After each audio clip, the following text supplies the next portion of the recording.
The Rose Bowl, the granddaddy of them all, the closest thing college football has to poetry, went down yesterday. Final score was Penn State 35, Utah 21.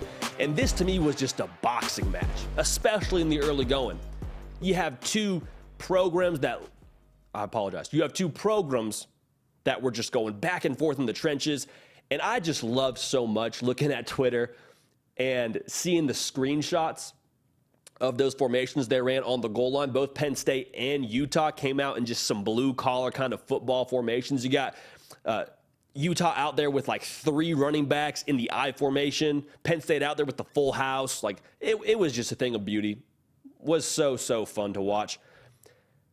Felt like going into the second half, after they felt each other out with the jabs and going back and forth, being tied at 14, it felt like we were headed for a classic kind of second half. But what the reality was Penn State was just kind of stretching, getting ready to just throw some haymakers, man. If you haven't yet subscribed, we'd love to have you all at the party, man. Now's the time. We got y'all covered 12 months out of the year college football content every single day. All right, you and me going back and forth.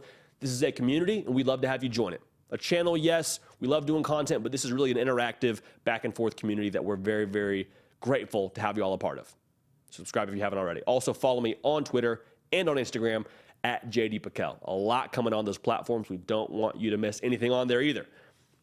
So, second half gets here, and Penn State delivered some haymakers. The best way to describe it for me is they just reset the line of scrimmage.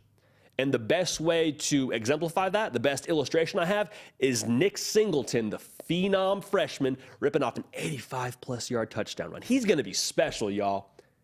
Like, I hope that Nick Brake and I get to Happy Valley in the near future for a whiteout or something to watch this kid in person, because he is going to be one of the greats when it's all said and done to ever come through State College. And he put on a show yesterday, but that 85-yard touchdown run felt like Penn State just going, bam, right on the jaw. So Utah wobbles a little bit, and my heart broke seeing this happen to Cam Rising, going down for the second year in the Rose Bowl. He was unable to finish the game. It was 21-14 at that point, favoring Penn State. And that just took the air out of the Utah offense, quite honestly. It just really hampered what they were really able to do offensively.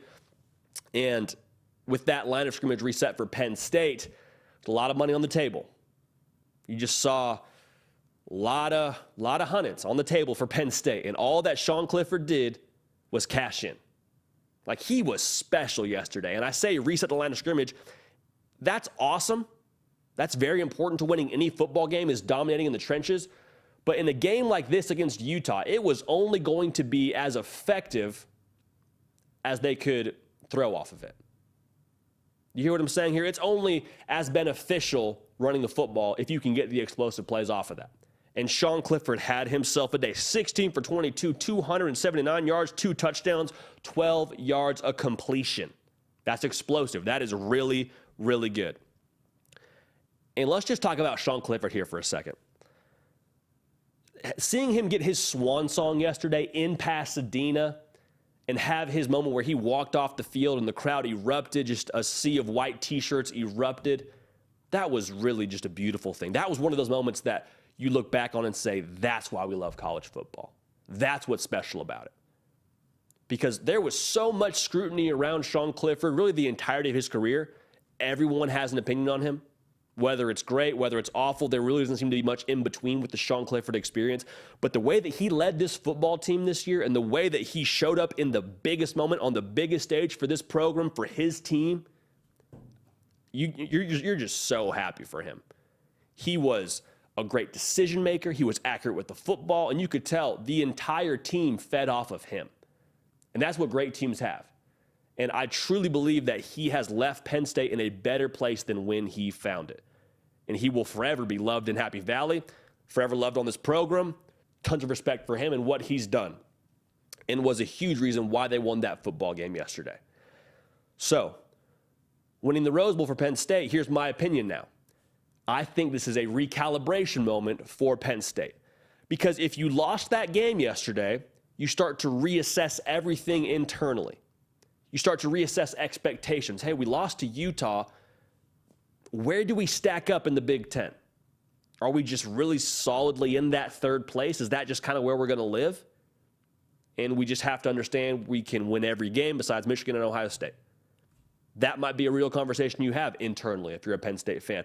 Now, with the performance you had yesterday against one of the best teams in the country, against Utah, where, like I said, you just threw haymaker after haymaker. I mean, Sean Clifford's dropping deep ball dimes after Nick Singleton breaks off a deep touchdown. Now you recalibrate what the future is for you, because you got Drew Aller, who's going to be the starting quarterback, I would imagine, next year in Happy Valley.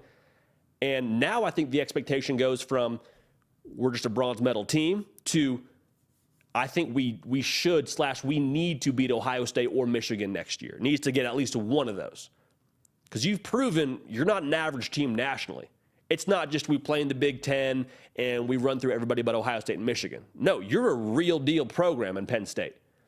And I think you proved it nationally last night. And the expectation, like I said, will be we get one of those two big boys next year, if not both. So the trajectory of Penn State is just facing upward. They are in rocket launch mode. That's what they believe last night was. And it's hard to argue. But Sean Clifford and that team, you tip your hat to them. Unbelievable game, unbelievable atmosphere, and unbelievable scene for Sean Clifford in his last collegiate game. Unbelievable. Why we love college football, man. So special. Hey, y'all. Thanks so much for watching. Subscribe to the channel here to make sure you don't miss an episode of The Hard Count. Also, be sure to check out other videos on the On3 YouTube channel.